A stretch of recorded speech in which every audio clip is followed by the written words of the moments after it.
ہمارا کسی کنٹری میں جانا ہوا تو ایک بڑھیا, ایک گورنمنٹ کا ایک بندہ آتا, اس بڑھیا کی بندی آتی, بڑھیا کا خیال کر کے 5 بجے چلی جاتی ڈیوٹی پوری کر کے. ہمارے جو دوست تھے, جو پڑوسی تھے, انہوں نے بتایا کہ یہ حکومت کی یہ نمائندی آتی ہے, نمائندی, وہ اس کی بڑی کیئر کرتی ہے, بڑھیا ہے, کوئی پوچھنے والا ہے نہیں, نہ باپ بیچارے, نہ باپ تو ویسے ہی مر گیا ہوگا, وہ تو اس سے بھی زیادہ بوڑھا ہوگا. تو اب یہ ہوتا یہ ہے کہ 5 بجے یہ چلی گئی ہے نا, اس دوران اگر اس کی ڈیتھ ہو گئی تو اس کو اگلے دن پتہ چلے گا جب صبح آئے گی. اس سے پہلے نہ کوئی اٹھانے والا. ہاں کچھ انہوں نے بٹن لگائے ہوئے ہیں بزرگوں بوڑھوں کے لیے کہ کچھ ہونے لگے تو یہ بٹن دبا دو. بعض دفعہ وہ بٹن تک بھی نہیں پہنچ پاتا بیچارہ. اور ہمارے دوست ایک جاپان میں, ان سے ایک بٹن دب گیا. ہمارے لوگ بھی فلم ہے بھائی, شوق تھا کچھ. میں تو جاپان میں جب جاتا تھا نا تو بٹنوں سے بچ کے رہتا تھا بھائی, ان کا تو اتنا ٹیکنالوجی میں اتنے آگے ہیں کہ پتہ نہیں کون سے بٹن سے کیا ہو جائے. ہم ایک خلائی شٹل میں گئے, انہوں نے خلائی شٹل رکھی ہوئی ہے وزٹ کرنے کے لیے, تو میں نے کہا بھائی بٹن نہیں دبانا, کوئی پتہ نہیں ہم چاند پہ پہنچے ہوئے ہوں, جاپانیوں کی ہے, کوئی سچی مچی کی نہ ہو کہیں. دیکھ رہا تھا بٹن نہیں دبانا بھائی, کسی نے, ایک صاحب کو شوق ہو رہا تھا. میں نے کہا بٹن دبایا, اڑ گئے, واپس کون لائے گا. تو ہمارے ایک دوست تھے جاپان میں, واش روم میں گئے, بیٹھے, آٹومیٹک سسٹم, واش روم دیکھتے ہی ویلکم کیا واش روم نے. جیسے ہی واش روم میں گئے ڈھکن کھل جاتا ہے ان کا نا, واش روم نے ان کو ویلکم کیا, ان کی خوشی کی کوئی انتہا.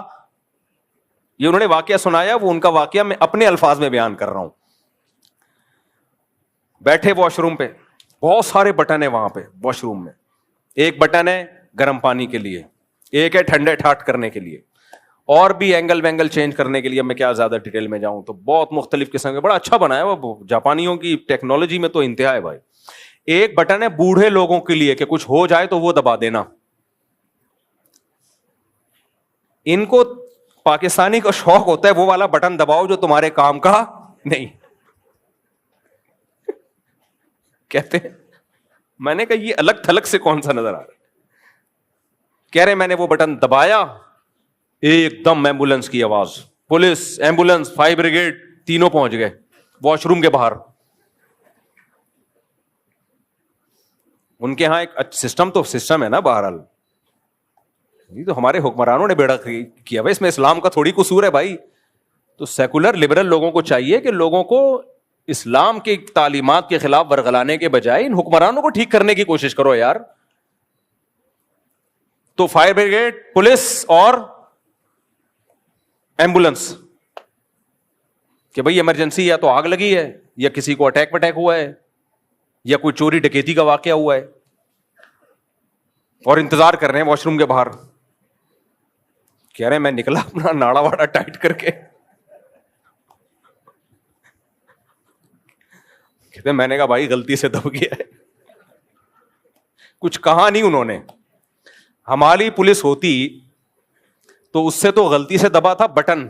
ہماری پولیس نے جو جو چیزیں دبانی تھی نا, اس کی غلطی سے نہیں, جان بوجھ کر, یہ دوبارہ صحیح بٹن دبانے کے قابل بھی نہیں رہتا. زندگی بھر جو بٹن دبانے کے ہیں نا وہ بھی نہیں دباتا ہی ہے. تو میں بات کے بدلے, ہاں میں کہہ رہا تھا بوڑھوں کے لیے لگائے ہوئے انہوں نے بٹن دباؤ تاکہ ایمبولینس. یہ اچھی بات ہے سوسائٹی کا, کیونکہ جب اولاد کیئر نہیں کر رہی تو گورنمنٹ تو کر رہی ہے نا کم از کم.